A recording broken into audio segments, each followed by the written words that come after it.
نرگس ایک ناچنے والی لڑکی تھی، میں اسے حج پہ لے گیا، پہلے میں نے بہت سے تانے سنے اور پتہ نہیں کیا کیا کچھ سنا، پھر اس کو بیٹی بیٹی کہہ کر ساتھ لے کے چلا، میدان عرفات میں پہنچے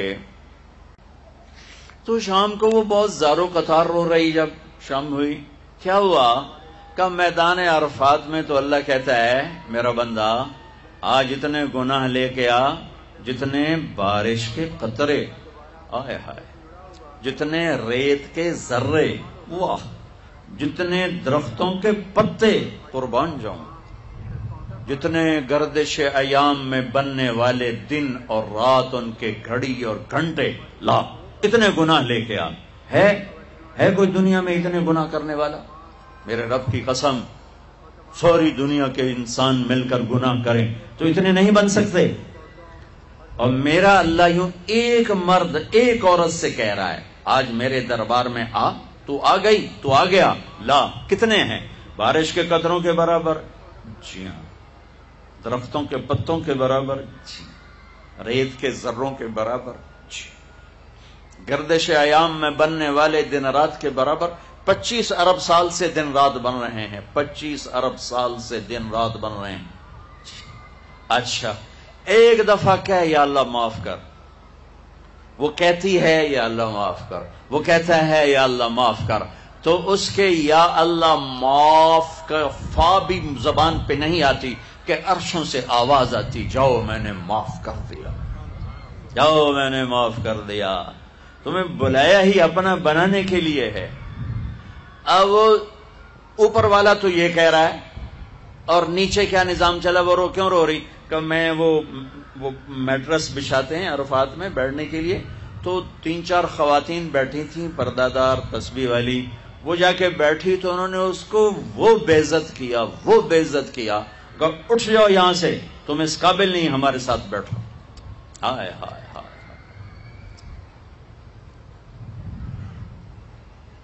یہ میں ایسے نہیں کہہ رہا، آنکھوں دیکھ کے بتا رہا ہوں۔ یہ تو جی دیندار لوگ، ہم دیندار ہیں، تم دنیا دار ہو، شرابی ہو، جواری ہو، سود خور ہو۔ اس لفظ نے اس طبقے میں تکبر پیدا کیا، عجب پیدا کیا، اوروں کی حقارت پیدا کی، اوروں کو گھٹیا سمجھا، اوروں کو ذلیل سمجھا۔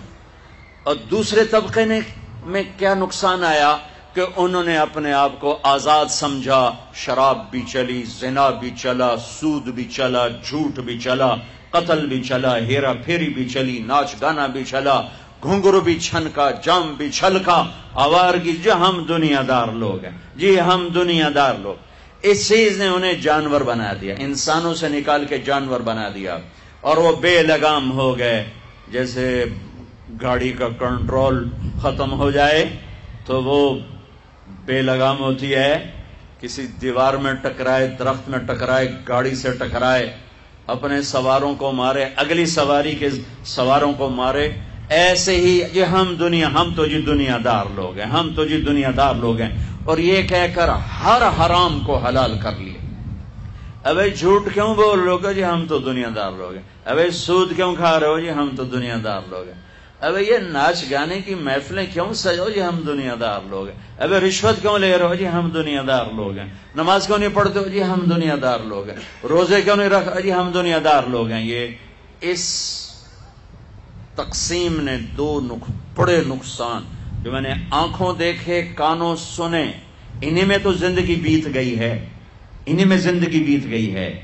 اس تقسیم نے یہ بڑے نقصان پہنچائے۔ ہر مسلمان مرد عورت دیندار ہے، کلمہ جو پڑھتا ہے، ہر مسلمان مرد عورت دنیا دار ہے، کپڑے نہیں پہنے، چھت کے نیچے نہیں رہتا، روٹی نہیں کھاتا، کسی نہ کسی کمائی کے سلسلے میں لگا ہوا نہیں ہے، ہر مرد عورت دیندار ہے۔ ہاں لیول چھوٹا بڑا ہے تو مشکل اسلام نہیں، مشکل یہ ہے کہ سیکھا نہیں، مشکل یہ ہے کہ سکھایا نہیں، مشکل یہ ہے کہ ماحول میں سچ نہیں ہے۔ اور جب سارے جھوٹ بولیں تو سچ بولنا مشکل ہو جاتا ہے، سارے نماز چھوڑیں تو نماز پڑھنا مشکل ہو جاتا ہے، سارے روزہ چھوڑ رہے ہوں تو روزہ رکھنا مشکل ہو جاتا ہے، ساری بے پرد ہو جائیں تو پردہ کرنا مشکل ہو جاتا ہے، سارے وعدہ توڑنے والے ہوں تو وعدہ نبھانا مشکل ہو جاتا ہے۔ یہ مشکل باہر سے آئی ہے، اندر میں نہیں ہے۔ ایک اور آیت پیش کرتا ہوں، ایک اور آیت۔ ایک تو میں نے اللہ کی یہ بھی اللہ کا ہی فرمان ہے، لیکن وہ ایک اور اینگل سے تھا، یہ دوسرے اینگل سے۔ لقد کان لکم، بھائی یہ نکالو، اسرائیل بھائی یہ نکالو۔ لقد کان لکم فی رسول اللہ اسوۃ حسنہ۔ واہ واہ، رب بھی ہے نا۔ اچھا، اللہ نے کیا خوبصورت لفظ استعمال کیا، حسنہ۔ کیا کہہ رہے ہیں کہ کراچی والوں، میرے نبی تمہارے لیے انتہائی خوبصورت نمونہ ہیں زندگی گزارنے کے لیے، میرے نبی کی زندگی میں تمہارے لیے خوبصورت نمونہ۔ یہاں آپ آخری نبی ہیں اور آپ پر آ کر نبوت مکمل ہو رہی ہے، شریعت مکمل ہو رہی ہے اور کتاب مکمل ہو رہی ہے۔ اور میں 3 لفظ حدیث سے پیش کرتا ہوں، اختم بکتابہم الکتب وبشریعتہم الشرائع وبدینہم الادیان۔ یہ پہلی کتابوں میں جو اللہ کا فرمان ہے وہ کہ میرے نبی آ رہے ہیں۔ یہ شاہ علیہ السلام نے ارشاد فرمایا پچھلی کتابوں کا کہ جن کی کتاب پر کتابیں ختم، جن کے دین پر دین مکمل، جن کی شریعت پر شریعت مکمل، جن کی کتاب پر کتابیں مکمل۔ اس سارے بیک گراؤنڈ میں لفظ آنا چاہیے تھا لقد کان لکم فی رسول اللہ اسوۃ کاملہ، کہ میرے نبی کی زندگی تمہارے لیے مکمل نمونہ ہے، مکمل ضابطہ حیات ہے۔ اللہ نے کامل کا لفظ چھوڑ کر حسنہ نیکی کو بھی کیا کہتے ہیں؟ حسنہ۔ سبحان اللہ، حسنہ کسے کہتے ہیں؟ خوبصورت۔ میرے اللہ کہہ رہے ہیں میرے نبی تمہارے لیے بہت خوبصورت نمونہ ہے۔ نیکی کو کہا خوبصورت چیز، اپنے حبیب کی زندگی کو کہا خوبصورت نمونہ۔ یہ خوبصورت کا لفظ کیوں فرمایا ہے کہ میرے بھائی بہنوں، حسن، خوبصورتی کسی دلیل کی محتاج نہیں ہوتی۔ وہ خوبصورتی آواز میں ہو جادو جگائے گی، وہ منظر میں ہو دل کو کھینچے گی، وہ شکل میں ہو دل کھینچیں گے، وہ کلام میں ہو جادو ہوگا، وہ اشعار میں ہو انسان جھومے گا، وہ کسی گھر میں ہو، کسی برتن میں ہو، کسی سواری میں ہو، کسی پھول میں ہو، کسی پرندے میں ہو، کسی پہاڑ میں ہو، کسی دامن میں ہو، کسی شکل میں ہو، کسی آواز میں ہو، کسی صورت میں ہو، تاج محل میں ہو یا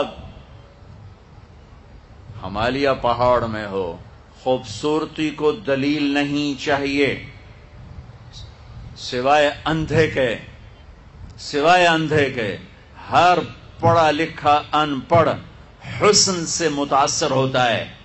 14ویں رات کا چاند سر پر ہو اور کوئی کہے جناب اے 14ویں دا چاند سونا ہوندا ہے یا کوڑا ہوندا ہے، مینوں دلیل دیو، تے انہوں 100 لتر مارو کہ تیرے سرے 100 ایسا سے مار رہے ہیں کہ تیرا دماغ ہلے ہویا ہے۔ 14ویں دے چاند دی دلیل منگدا پیا سونا ہے کہ کوڑا ہے۔ اور میری سمجھو جو پنجابی سرائکی، میں بیچ میں اپنی زبان کی طرف چلا جاتا ہوں، معاف کر دینا، تم کراچی والے کیا سمجھو؟